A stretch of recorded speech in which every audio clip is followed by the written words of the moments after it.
Today we discuss about the Hermitian operators. Uh, okay, we were considering the eigenvalue equation Lu of x plus lambda W of x U of x equal to 0. The eigenvalue equation here U of x is the eigenfunction. We know lambda is the eigenvalue and W of x is the weight factor or the density factor.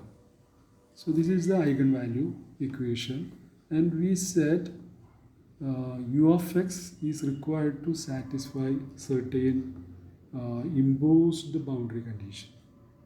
Okay, u of x is required to satisfy certain imposed boundary condition to be called as the eigenfunction. So the boundary condition is this: v conjugate x p of x du by dx at x equal to a equal to 0, and v conjugate x p of x dv by dx at x equal to b equal to 0. A and b are the boundaries of the interval where this is defined. Okay, the eigenfunction or the differential operator is defined. So this is the required boundary condition. So what are this u and v? U and v are the solutions of the eigenvalue equation. That means they are eigenfunctions. So these are the boundary conditions. So at the boundary, at x equal to a and at x equal to b, this has to be satisfied. Okay, and there is less restrictive type of boundary conditions are also there. What is it? V conjugate p of x u prime is du by dx at x equal to a equal to v conjugate x p of x u prime at x equal to b. Okay, so they need not be 0. At the boundaries at x equal to a and at x equal to b, they are equal. Okay, so this is the less restrictive type of boundary condition. Also, we may have this, instead of du by dx, we may have d by dx of v conjugate, that is v conjugate prime p of x u at x equal to a, that is equal to v conjugate prime p of x u at x equal to b. Okay, so we might be using this boundary condition as well. V conjugate prime d by dx of v conjugate p of x u at x equal to a, that is equal to v conjugate prime p of x u at x equal to b.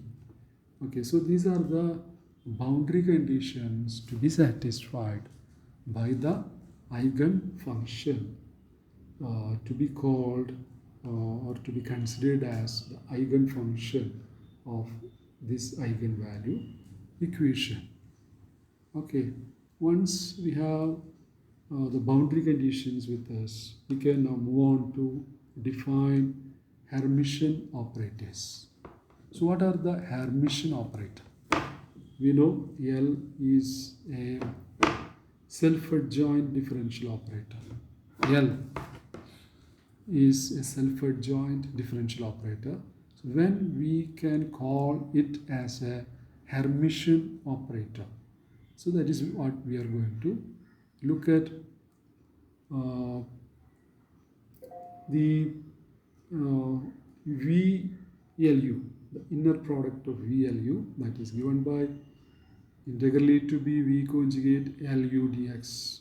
Okay. We are taking inner product. This is inner product of v with LU. L is the operator acting on u, and we have integral a to b v conjugate LU dx. Okay, and we know LU, that is given by d by dx of p of x du by dx plus q of x u. Okay, so this is integral a to b v conjugate.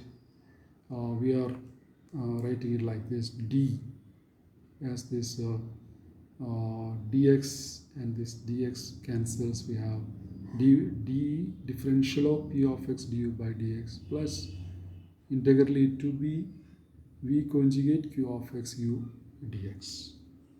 And then we are integrating this part by integration by parts. Okay, we are integrating it by parts, keeping this as it is. Okay, so this is equal to, we have this v conjugate p of x du by dx. Okay, this is a differential term and this is v conjugate. So as we integrate by integration by parts, we have this, and here minus integral e to b p of x du by dx v conjugate prime. Okay, now we apply the boundary conditions. Okay, the boundary conditions we have seen that we apply. So this term will be 0. A and b are the boundaries. So v conjugate p of x u prime at x equal to a, that is equal to v conjugate p of x u prime at x equal to b, so this will be 0. So what we have is this minus of integral a to b p of x v conjugate prime du. Okay, we have the du we are writing like this, plus integral a to b v conjugate q of x u dx. We haven't changed this. Now we are again going to integrate this one by the integration by parts. Here we are considering this u here, differential of u, and p of x v conjugate prime. This is considered in a single unit. Okay, so as we integrate, first term will be v conjugate prime p of x u. Okay, then that is written here minus p of x v conjugate prime u limits a to b. Okay, minus integral a to b u p of x v conjugate prime. Okay, integration by part. P of x v conjugate prime whole prime, that is written. And again we apply the boundary conditions. So this term will be 0. Okay, this will be 0, and we are left with only these two terms. Okay, so that is written here. This term will be 0 when we apply the boundary conditions, and we are left with this. This is clearly L v conjugate. Consider this term and this term. Here p of x v conjugate prime, then q of x v conjugate, that is actually, q of x v conjugate, that is actually L v conjugate, the differential operator. So L v conjugate, the differential operator acting on v conjugate u dx, and this is simply inner product of L v u. Okay, this is simply the inner product of L v u. When we have v conjugate, that is written as the first term in the inner product. Okay, if we have conjugate, we are writing it as the first term in the inner product. So we have L v u. Okay, so we started from where? We started from this v L u, inner product of v with L u, that we are getting as inner product of L v u. Okay, so normally when L goes from the second in the inner product, when it goes from the second term to the first term, here it becomes L adjoint. Okay, so v L u, from the properties of the operators, we have L v L u as equal to L adjoint v u. Okay, L adjoint v u. Okay, but what we are getting here is L adjoint is equal to L. That's why we have L here. So we say the L is the Hermitian Okay, L is Hermitian with respect to the functions. Okay, so what is the Hermitian property? Why we are getting this Hermitian property? The Hermitian property means, as I said earlier, V Lu equal to Lu V. Okay, VLU that is equal to LUV. Okay, so how we are getting this, or how we are arriving at this? Because of the boundary conditions. Okay, well, the boundary condition. Our self-adjointness plus the boundary condition, that is equivalent to the Hermitian property. Okay, so we have the Hermitian operator. Now we look at properties of the Hermitian operators. Okay, so Hermitian operators or self-adjoint operators with appropriate boundary condition, because Hermitian means self-adjointness plus the boundary conditions.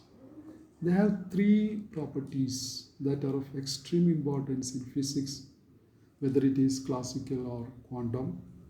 Hermitian operators, we will be extensively using it in the quantum mechanics and in classical mechanics. The uh, the three properties are this. The eigenvalues of an Hermitian operator are real. The eigenvalues of an Hermitian operator are real. Then the eigenfunctions of an Hermitian operator are orthogonal. The eigenfunctions of an Hermitian operator form a complete set. So we will be proving these two, one, and then the third one we will give the statement. The first two we will be proving. What is it? The first one, the eigenvalues of an Hermitian operator are real. Okay, then the eigenfunctions of an Hermitian operator are orthogonal. So the proof start from this. Suppose we have two functions, eigenfunctions ui and uj, having eigenvalues lambda I and lambda j. So their eigenvalue equations are this. Lui plus lambda I wi equal to 0. Luj plus lambda j wuj equal to 0. Okay, A and B. Then what we do is we take the complex conjugate of this. That means we are taking the conjugate of this complex conjugate. Okay, L is a real one, so there is no change in L, and we have uj conjugate. Lambda j becomes lambda j conjugate. W is a real function, the density function, no change. Uj becomes uj conjugate. So we get the equation C. Okay, so taking complex conjugate of B, we get this equation. Then multiplying, what we do is we multiply A with the uj conjugate and C with the ui. So the first equation is multiplied with uj conjugate, C is multiplied with ui, and then we subtract A into uj conjugate minus C into ui. We are taking, and A into uj conjugate minus C into ui we are taking. So as we subtract A into uj conjugate, sorry, C into ui from A into uj conjugate, what will we get? We have uj conjugate Lui minus ui Luj conjugate. Okay, uj conjugate lambda I wi minus ui lambda j conjugate wuj equal to 0. And then we take this part to the other side. So we have this uj conjugate Lui minus ui Luj conjugate equal to lambda j conjugate minus lambda I. Okay, and then we take the integral. We are taking the integral, and as we take the integral, we have integral a to b uj conjugate Lui dx minus, this is equal to this, and this is actually, this part is actually C uj conjugate Lui Luj conjugate ui. So we can write it like this: uj Lui, inner product of uj Lui and this is inner product of uj, sorry, luj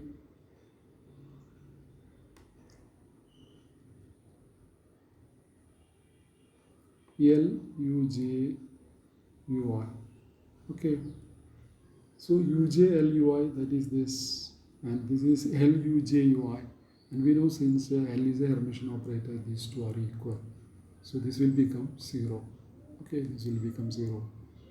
So we can very confidently write lambda j conjugate minus lambda I integral e to be uj conjugate wi dx, that is equal to 0. Okay, so we have this equation with us. Now suppose I is equal to j, I is equal to j, then we have lambda I conjugate, lambda I conjugate minus lambda I equal to, lambda I into integral a to b ui conjugate wi dx, that is equal to 0. Okay, lambda I conjugate minus lambda I. This part can never be 0 because we are taking ui. Okay, ui conjugate wi dx, this can be 0 only when ui is 0. Okay, so then there is no meaning in the equation. So this part is not equal to 0. So this is equal to 0. Lambda I conjugate minus lambda I, that is equal to 0. That means what? Lambda I conjugate is equal to lambda I. So what is lambda I conjugate? That is the conjugate, complex conjugate of lambda I. That is equal to lambda I itself. That means the eigenvalue is real. Okay, this is possible only when lambda I is real. So lambda I is a real quantity. So lambda I is the eigenfunction of ui. So that is real. Now suppose if we take I not equal to j, that is lambda I not equal to lambda j. Okay, I not equal to j, lambda I not equal to lambda j. Then lambda I conjugate minus lambda j, that is equal to 0, not equal to 0. I not equal to j, so lambda I is not equal to lambda j. So lambda I conjugate is actually lambda I itself. We just proved the eigenvalue is real. So lambda I minus lambda j, that is not equal to 0. So definitely if lambda I minus this is not equal to 0, then this has to be 0 for this equation to be satisfied. Okay, so we have integral a to b uj conjugate wi dx, that is equal to 0. This condition is called the orthogonality condition. So integral a to b uj conjugate wi dx is equal to 0. Okay, so we say the two functions are orthogonal. Actually, this is the inner product of uj with the ui with respect to the weight function w. If that is equal to 0, then means uj and ui are orthogonal. Okay, they are orthogonal. So ui and uj are orthogonal with respect to the weight function w of x over the interval a to b. Okay, so these are the two important properties of the Hermitian operator. Now we consider the degeneracy. So what is degeneracy? If there are capital N linearly independent eigenfunctions corresponding to the same eigenvalue, the eigenvalue is said to be n-fold degenerate. Okay, there are capital N linearly independent eigenfunctions have the same eigenvalue, the eigenvalue is said to be n-fold degenerate. We see the example of linear harmonic oscillator. For the linear harmonic oscillator, this is the equation. Eigenfunctions are cos nx and sin nx. Okay, eigenvalue is n square. Okay, we can identify the eigenvalue of the linear harmonic oscillator. It is n square and it has two solutions, y1 cos nx and sin nx. Okay, so for a given eigenvalue n square, there are two possible solutions, sin nx and cos nx.